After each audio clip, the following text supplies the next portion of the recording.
Good morning, students. So, this is your English class, and we are going to study our this chapter, the stone cutter. So, in the previous class, in the previous lecture, we studied the summary of this chapter. We studied complete this chapter. In this video lecture, we are going to understand about the question answer and back exercise of this chapter. Right? The stone cutter. Okay, so firstly, we studied about this chapter. Like once there was a stone cutter, and he used to cut the stones from the mountain. And when he saw a rich man, then he had the desire of becoming a rich person. So the spirit of the mountain fulfilled his wish, and then he wanted to be a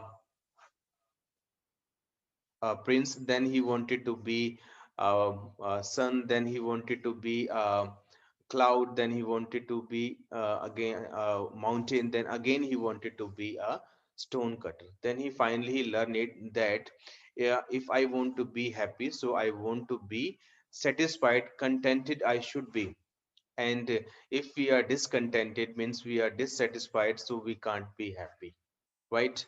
So हमने इस chapter में सीखा कि एक stone cutter था जो stone काटा करता था माउंटेन से। और एक दिन उसने एक रिच पर्सन को देखा, तो उसके मन में डिजायर हुई कि मुझे भी रिच बनना चाहिए, अमीर बनना चाहिए। तो जो स्पिरिट की जो माउंटेन की स्पिरिट थी, उसने उसकी विश को फुलफिल किया। प्रिंस बनने के बाद उसने डिजायर की, सो रिच बनने के बाद उसने डिजायर की वो अब उसको प्रिंस बनना चाहिए। जब प्रिंस बन के भी खुश नहीं हुआ, तो उसने डिजायर की उसको सन बनना चाहिए। फिर डिजायर की उसने कि उसको क्लाउड बनना चाहिए। फिर उसने डिजायर की कि उसको माउंटेन बनना चाहिए। और फाइनली उसने फिर दोबारा वो डिजायर की कि उसको एक स्टोन कटर बनना चाहिए। तो उसने सीखा कि अगर मुझे हैप्पी रहना है, तो जो कुछ मैं हूँ वही ठीक है मेरे लिए। बस मुझे सेटिस्फाइड होना पड़ेगा अपने काम से और जो कुछ मेरे पास है, right? So this is all about this chapter. Now we are going to discuss the question answer of this chapter, right? Let me come on the page.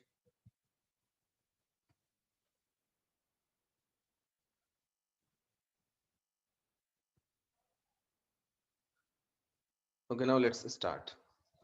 Reading part. Firstly, reading part. Choose the right options to complete these sentences. जो sentence दिया गया है उसके साथ में कुछ options दिए गए हैं, हमने उस ऑप्शंस में से चूज करना है कोई एक option. First sentence, the stone cutter cut stones to make slabs for. जो स्टोन कटर था वो स्टोन को काटा करता था स्लेब के लिए। स्लेब के यानी कि वो स्लेब्स को काटा कर टुकड़ों को काटा करता था किसके लिए? ग्रेव स्टोन्स के लिए, स्टेचूज ऑफ रिच पीपल के लिए, हाउसेस के लिए, या फिर द किंग के लिए। तो बेसिकली हमें एक आंसर चूज करना होता है, परंतु यहाँ पे दो ऑप्शंस ठीक हैं कि वो ग्रेव स्टोन्स के लिए और हाउसेस के लिए स्टोन काटा करता था, राइट? तो यहाँ पे हमने दो ऑप्शन पे टिक करना है, क्योंकि बाय मिस्टेक बुक में दो ऑप्शन ठीक दी गई हैं।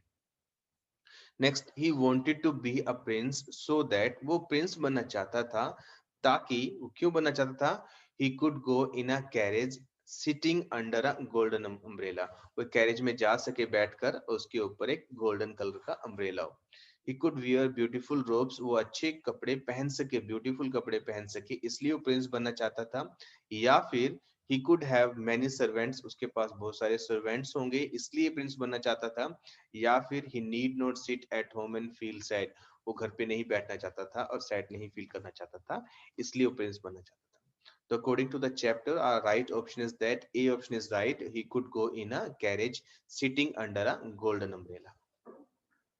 Question number 3. The stone cutter was turned into different creatures by the mountain spirit because he was, जो stone cutter था वो अलग अलग creature बना, अलग अलग चीजें बना माउंटेन स्पिरिट की वजह से।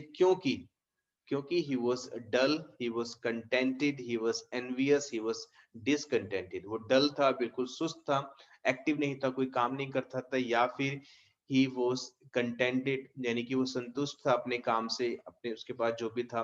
या फिर he was envious, या ईर्ष्या रखता था, जलता था और लोगों से।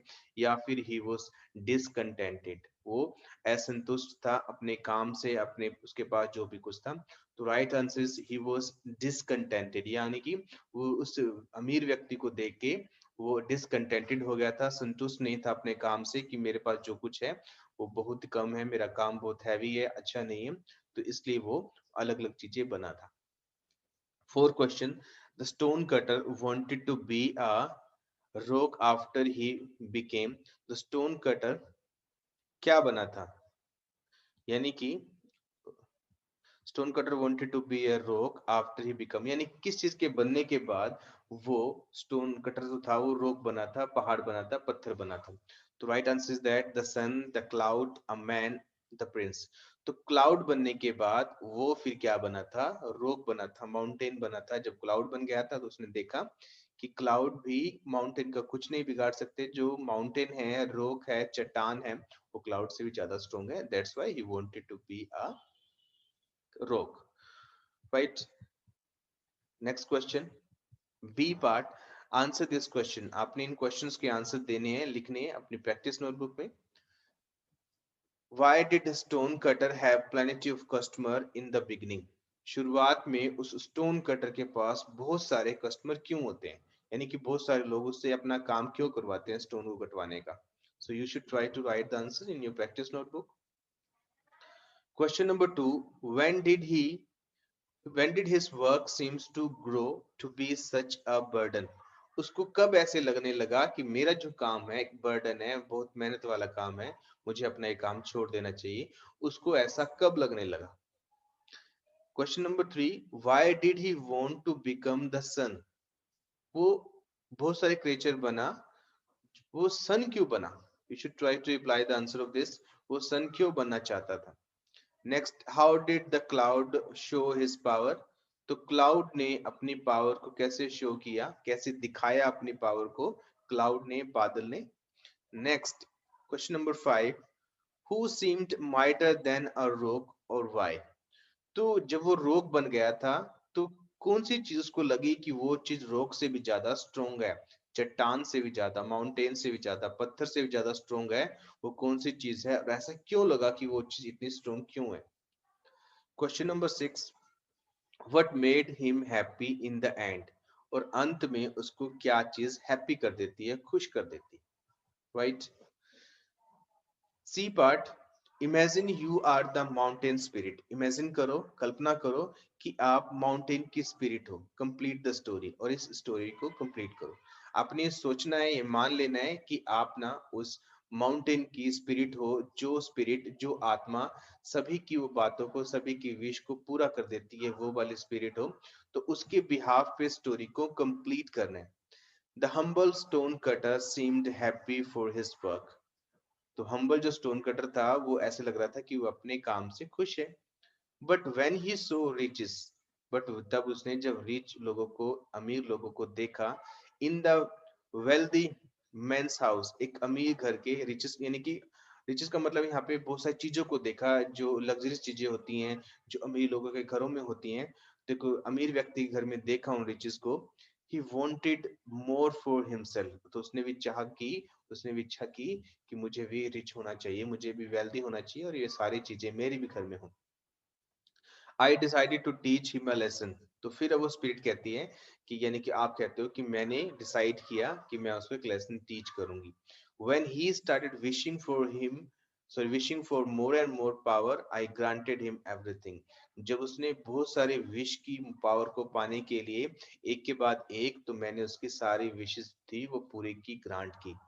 Finally, he realized that in order to be happy, one has to be content with one's life and must work hard. तो फाइनली उसने रियलाइज किया कि अगर किसी को खुश होना है अपनी लाइफ में, हैप्पी होना है, तो जो कुछ उसके पास है उसमें उसको संतुष्ट होना पड़ेगा। उसको ईर्ष्या नहीं करनी चाहिए, उसको डिससेटिस्फाइड नहीं होना चाहिए कि उसके पास वो है, मेरे पास वो नहीं है। अगर ऐसा सोचेगा तो खुश नहीं रहेगा। तो इसलिए उस स्पिरिट ने, यानी कि मैंने उसको ऐसा टीच करने की कोशिश की। Right, now D part, think and answer. आपने सोचना है और फिर उसका आंसर देना है। Question number 1, despite having to work hard and face difficulties, the stone cutter was happy in the end, why? तो बहुत ज्यादा मेहनत करने के बाद और बहुत ज्यादा डिफिकल्टीज मुसीबतों को फेस करने के बाद भी वो जो स्टोन कटर था एंड में बहुत खुश था, ऐसा क्यों? You should try to reply. Question number 2, do you think the mountain spirit was right? क्या तुम्हें लगता है कि जो माउंटेन स्पिरिट थी वो बिल्कुल सही थी, राइट थी, गलत नहीं थी? In granting him wish his wish every time, क्या तुम्हें लगता है कि एवरी टाइम वो उसकी विश को ग्रांट कर रही थी, उसकी विश को पूरा कर रही थी? तो क्या वो उसकी विश को पूरा करना उस स्पिरिट के द्वारा उस ये स्पिरिट का सही काम था? अगर था तो क्यों, अगर नहीं था तब भी क्यों? तो आपने बताना है कि स्पिरिट ने उसकी सभी विशेस को पूरा किया उस पर्सन की, कि किसी की विशेस को पूरा करना आपके अकॉर्डिंग सही है, अगर सही है तो क्यों, और अगर गलत है तो क्यों, right? Next, discuss in class. आपने क्लास में डिस्कस करना है, so basically you are not in the class, so with your family members you can discuss this question, right? Our question is that if you had a mountain spirit to give you everything you wished, what would you have asked for? तो अगर हमारा question है कि अगर आपके पास भी इस तरह की कोई माउंटेन स्पिरिट होती है आपके आसपास और आपकी वो सभी विशेस को पूरा कर देती, तो तुम क्या विश करते हो उसके लिए? तो उससे क्या मांगते, क्या तुम्हारी इच्छा होती, एंड वाई, और ऐसा क्यों करते तुम? Next, discuss with your partner and share with the class. तो पार्टनर का डिस्कस करना है, क्लास में शेयर करना है, but we are not in the class, so with your family members you can discuss. Now using words, हमने words को, so using grammar, हमने ग्रामर को यूज करना सीखना है। Read these sentences. The stone cutter carried a gravestone to the house of a rich man, right? A gravestone was carried by the stone cutter to the house of a rich man. तो यहाँ पे हमें समझना है, दो sentence दिए गए हैं, दोनों सेंटेंस का मतलब बिल्कुल सेम है, दोनों सेंटेंस का मीनिंग बिल्कुल सेम है, but first sentence is called active voice sentence and second sentence is called passive voice sentence. जो पहला सेंटेंस है वो एक्टिव वॉइस में है और दूसरा सेंटेंस है वो पैसिव वॉइस में है। Next thing, in the first sentence the subject, the stone cutter, is the doer of the action. Here the sentence is said to be in active voice. In the second sentence, the subject, the gravestone, is a receiver of the action or is being acted upon. The sentence is said to be in passive voice. तो बच्चों हमें यहाँ पे ये समझना है कि sentence में जो भी सब्जेक्ट होता है, सेंटेंस के अंदर जो भी सब्जेक्ट होता है, सब्जेक्ट वो पर्सन होता है, वो चीज होती है जिसके बारे में मेनली सेंटेंस में बात की जाए। तो सेंटेंस में सब्जेक्ट पहले लिखा जाता है और सब्जेक्ट जो भी होता है अगर वो डूअर होता है यानी कि कोई काम को करता है तो वो सेंटेंस एक्टिव फॉर्म में लिखा जाता है। अगर उसी सेंटेंस में सब्जेक्ट डूअर नहीं होता, रिसीवर होता है, यानी कि सब्जेक्ट कोई काम नहीं करता, सब्जेक्ट के ऊपर ही काम होता है, तो वो सेंटेंस में वो वर्ब लिखी जाती है, वो सेंटेंस लिखा जाता है, वो पैसिव फॉर्म में लिखा जाता है। जैसे हमारे ये सेंटेंस दिए गए, the stone cutter carried a gravestone, stone cutter था वो ग्रेवस्टोन को लाया, राइट? तो सेंटेंस हमारा the gravestone was carried by stone cutter, जो ग्रेवस्टोन को लाया गया। अब इसमें सब्जेक्ट है स्टोन कटर, स्टोन कटर ने ही कोई काम किया, क्या काम किया? ग्रेवस्टोन को लाने का। दूसरा हमारा सेंटेंस है the gravestone was carried, gravestone को लाया गया। द ग्रेवस्टोन हमारा सब्जेक्ट है परंतु उसने कोई काम नहीं किया, उसके ऊपर काम हुआ। तो जब सेंटेंस में सब्जेक्ट डूअर हो, सब्जेक्ट कोई काम करे, तो वो सेंटेंस एक्टिव वॉइस में लिखा जाता है। और जब सेंटेंस में सब्जेक्ट के ऊपर ही काम हो, यानी कि सब्जेक्ट डूअर ना हो, सब्जेक्ट रिसीवर हो, तो वो सेंटेंस पैसिव फॉर्म में लिखा जाता है, राइट? कैसे लिखा जाता है वो आगे समझेंगे। Next point, mark whether these sentences are in active voice A or in passive voice B, right? तो अपनी ये सेंटेंस दिए गए हैं, इनमें कुछ सेंटेंसेस एक्टिव वॉइस फॉर्म में लिखे गए हैं, कुछ सेंटेंसेस पैसिव वॉइस फॉर्म में लिखे गए हैं। तो हमें कैसे पता लगेगा कि कोई सेंटेंस एक्टिव फॉर्म में लिखा गया है या कोई सेंटेंस पैसिव फॉर्म में लिखा गया है? Students, it's a very simple. अगर किसी सेंटेंस में वर्ब की कोई भी फॉर्म लिखी गई है, यानी कि वर्ब की first form, second form, third form, fourth form, verb की कोई भी फॉर्म लिखी गई हो सेंटेंस में, तो वो जो सेंटेंस होता है एक्टिव फॉर्म में होता है, राइट? परंतु अगर किसी सेंटेंस में वर्ब की बी की फॉर्म दी गई है, वर्ब की बी की फॉर्म दी गई है, बी की फॉर्म कौन कौन सी होती है? खुद बी, इज, एम, आर और वॉज और वर, और उसके साथ साथ being और been, right? is am are was were being और been और खुद भी अगर ये वाली वर्ब दी गई हैं और उसके बाद मेन वर्ब की थर्ड फॉर्म दी गई है तो वो सेंटेंस पैसिव वॉइस होता है, राइट? दोबारा समझो मेरी बात को कि अगर किसी सेंटेंस में वर्ब की कोई भी फॉर्म दी गई है, वर्ब की पहली, दूसरी, तीसरी, चौथी कोई भी फॉर्म दी गई है तो वो सेंटेंस एक्टिव वॉइस फॉर्म का होता है। अगर किसी सेंटेंस में वर्ब की बी की फॉर्म, बी की कोई भी फॉर्म और उसके बाद थर्ड फॉर्म दी गई हो तो वो सेंटेंस पैसिव फॉर्म का होता है। Let's examine this. He burnt up the grass in the fields। तो burnt up यानी कि सेकंड फॉर्म है, बी की फॉर्म तो यहाँ पे है ही नहीं है तो ये एक्टिव वॉइस सेंटेंस है।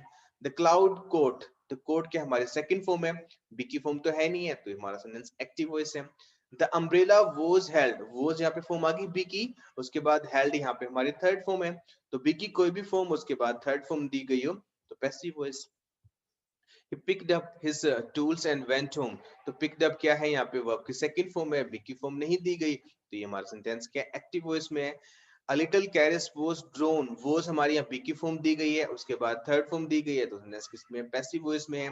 द क्लाउड कवर्ड, कवर्ड हमारी सेकंड फॉर्म है, बी की फॉर्म नहीं है तो यहाँ पे हमने ये हमारा सेंटेंस एक्टिव वॉइस है। Towns and villages were destroyed, were हमारी बी की सेकंड फॉर्म होती है यानी बी की फॉर्म है उसके बाद थर्ड फॉर्म है, बी प्लस थर्ड फॉर्म कहलाती है हमारी passive voice. The mountain spirit voice was never heard, was हमारी बी की फॉर्म है और हर्ड हमारी वर्ब की थर्ड फॉर्म है तो इसलिए यहाँ पे ये सेंटेंस भी हमारा क्या हुआ passive voice. So in this way dear students you have to recognise either our student is active voice or passive voice। You have learned that the word that help to join words in sentences are called conjunctions। Some examples of conjunctions are and, but, or, neither, nor, for, because, or yet। तो हमें यहाँ पे ये समझना है कि कुछ words ऐसे होते हैं इंग्लिश लैंग्वेज में उनको हम बोलते हैं कंजंक्शंस, यानी कि ऐसे वर्ड्स जो किसी सेंटेंस के दो पार्ट को जोड़ने का काम करे, सेंटेंस की किसी दो वर्ड्स को जोड़ने का काम करे उसको हम बोलते हैं कंजंक्शन, राइट? यानी कि दो वर्ड्स को, दो क्लोजेस को ज्वाइन करते हैं, जोड़ते हैं आपस में। जिस तरह के ये वर्ड्स दिए गए हैं जैसे एंड, जैसे बट, जैसे और, neither, nor, for, because, yet, ये वर्ड्स हैं कंजंक्शंस, राइट? तो हमें यहाँ पे इन कंजंक्शंस को फिल करना है और देखना है कि उनका मीनिंग सही कन्वे हो रहा है कि नहीं हो रहा है। जैसे ही cut out slaves for gravestones and for houses, दो वर्ड्स को जोड़ना है हमने, ग्रेवस्टोन और हाउसेस, तो हमने क्या लगा दिया एंड। उसने स्लेव्स को काटा ग्रेवस्टोन को, ग्रेवस्टोन्स के लिए और हाउसेस के लिए, तो और के मीनिंग के लिए हमने यूज कर लिया यहाँ पे and conjunction. If only I were a prince and could go in carriage or have a golden umbrella held over me, how happy I should be। तो यहाँ पे और के मीनिंग की जरूरत थी तो हमने एंड लगा दी, यहाँ पे या के मीनिंग की जरूरत थी तो हमने और लगा दी, यानी कि यहाँ पे हमारे पास ऑप्शन थी तो ऑप्शन के मीनिंग के लिए हमें या की मीनिंग की जरूरत होती है जिसको हम इंग्लिश में और बोलते हैं। Next, the sun showed his beams above and below, तो यहाँ पे above और below को जोड़ना था तो and लगा दिया। on earth and in heaven, यहाँ पे जोड़ना था and लगा दिया। but परंतु in a short time he began to grow tired of his might, तो हमने यहाँ पे कुछ अपोजिट बात कहनी है, परंतु का मीनिंग देना है तो हमने यहाँ पे but लिख दिया, right? proudly he stood, neither the heat of the sun nor the force of the rain could move him, तो उसको ना तो सन की जो हीट थी और ना ही क्लाउड का फोर्स था वो उसको मूव कर सका, हिला सका। तो नीदर नोर को हम यूज करते हैं ना तो ना के मीनिंग के लिए, जो हमें कहना हो कि ना तो वो काम हुआ ना ये काम हुआ तो वहां पे नीदर नोर का, नीदर नोर को यूज करते हैं। जैसे मैं कहता हूँ ना तो मैं उससे मिला ना वो मुझसे मिला, तो नीदर नोर को वहां पे यूज करते हैं ना तो ना के मीनिंग के लिए, right? Next, he had everything he hurt, sorry, his heart could desire but he was not happy।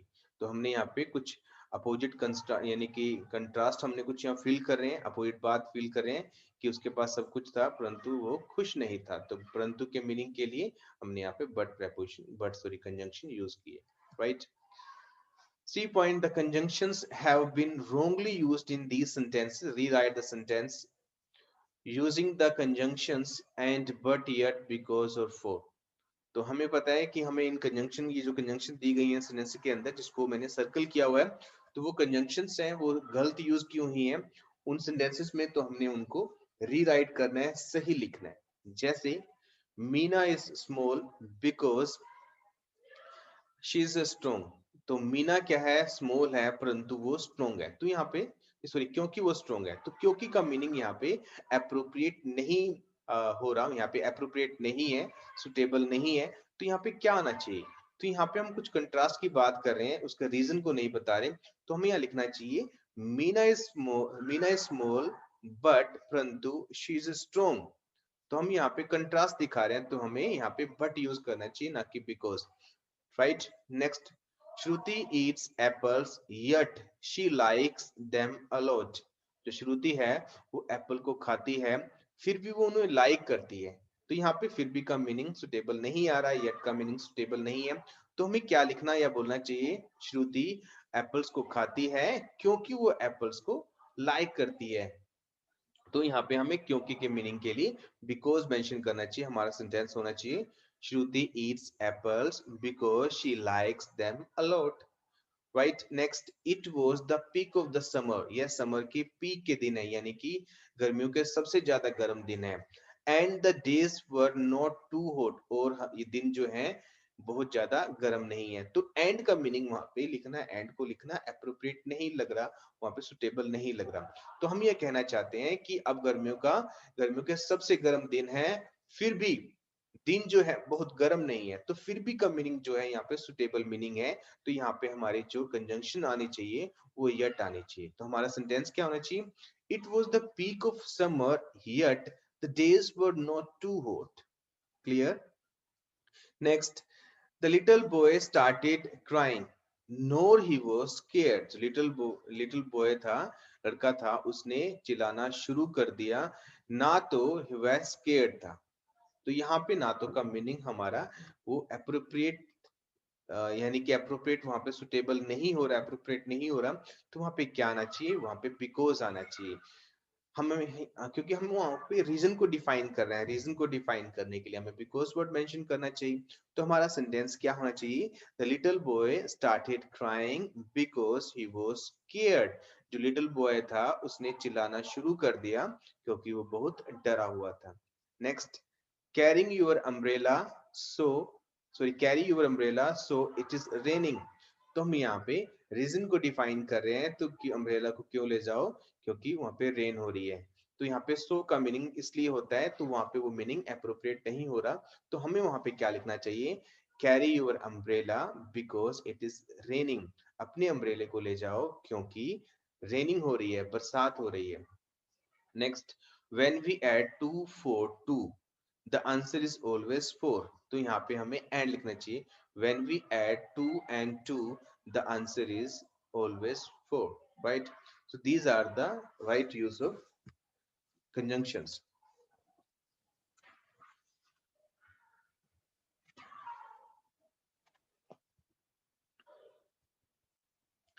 Using words, अब words को use करना सीखना है हमने। Read the sentences. He did not long to be something or somebody else. He was satisfied with what he had.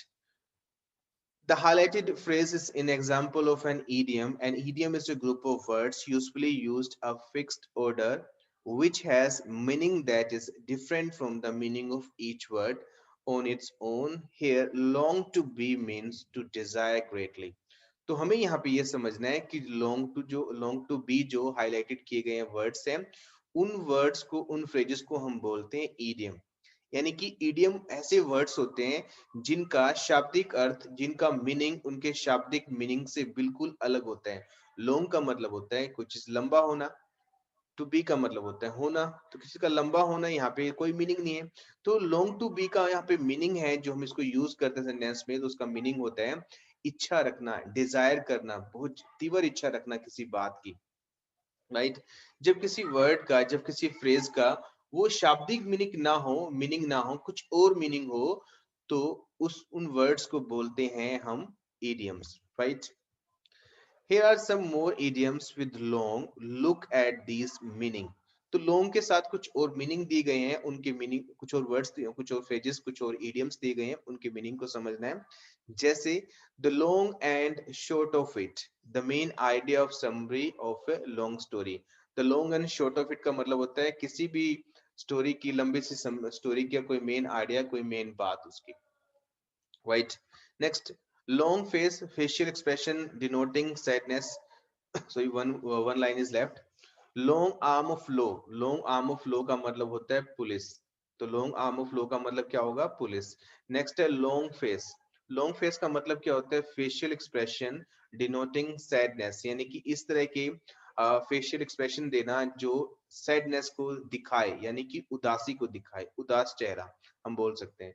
Long in the tooth, long in the tooth, sorry, long in the tooth is called old, long in the tooth is called old. जब कुछ पुरानी हो तो हम उसको बोल सकते हैं लॉन्ग इन द टूथ, यानी कि पुरानी, यानी कि old. Long haul, a difficult task that require a lot of time and energy to complete, यानी कि लॉन्ग हाउल का मतलब होता है कोई मुश्किल काम, राइट। तो ये सारे क्या है, इडियम्स जिनके शाब्दिक अर्थ कुछ अलग निकलते हैं, right, clear.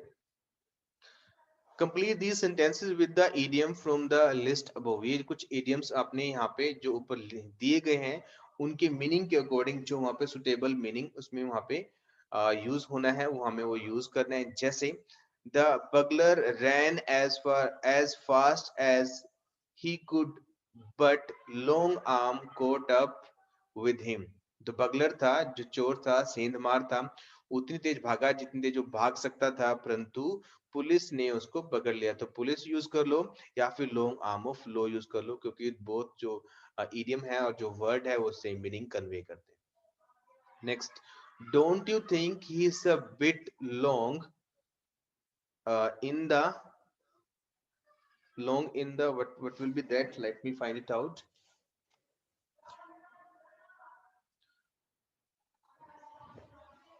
long in the, to be acting in the film, right। तो यहाँ पे long in the dash जो ऊपर वाले वर्ड्स हैं वो आपने फिल करने हैं। long in the tooth यानी कि old, वहां पे मीनिंग हमने शो करना है, क्लियर।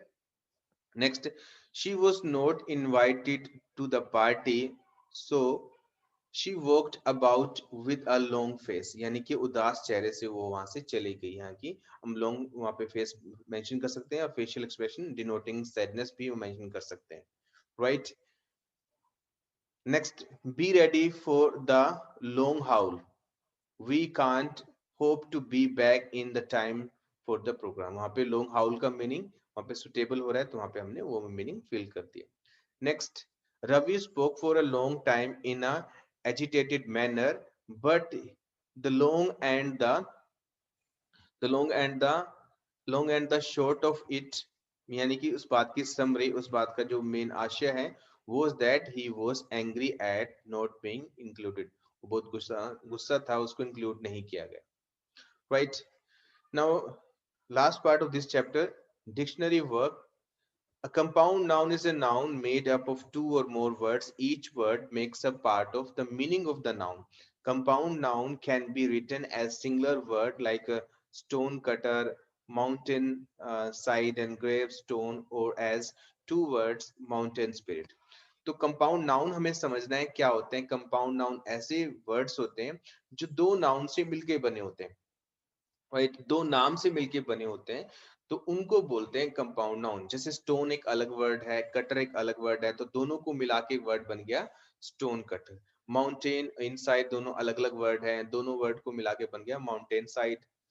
ग्रेव अलग वर्ड है, स्टोन अलग वर्ड है, तो ग्रेव स्टोन बन गया। तो इन वर्ड को इकट्ठा भी लिखा जाता है, कुछ वर्ड्स ऐसे होते हैं कि उनको स्प्लिट करके भी लिखा जाता है, जैसे mountain spirit, clear. Now match the noun in column A with those in column B to form compound nouns. Look up a dictionary and write out the compound nouns correctly. तो यहाँ पे हमें क्या करना है, ये कंपाउंड नाउन बनाने हैं, इनके साथ सुटेबल वर्ड मेंशन करना है कि कौन सा सही यहाँ पे सुटेबल वर्ड है। जैसा फर्स्ट है स्विमिंग, स्विमिंग के साथ कौन सा ठीक रहेगा, paste, room, man, house, cool, pool, lily. तो swimming pool is right word. Next is watch, watch that is watchman, light, lighthouse, water, Water is that water lily. That's flower name. Tooth, tooth paste. Next, bed, bedroom. Next, hair, haircut. Right. So these are the called compound noun. Right.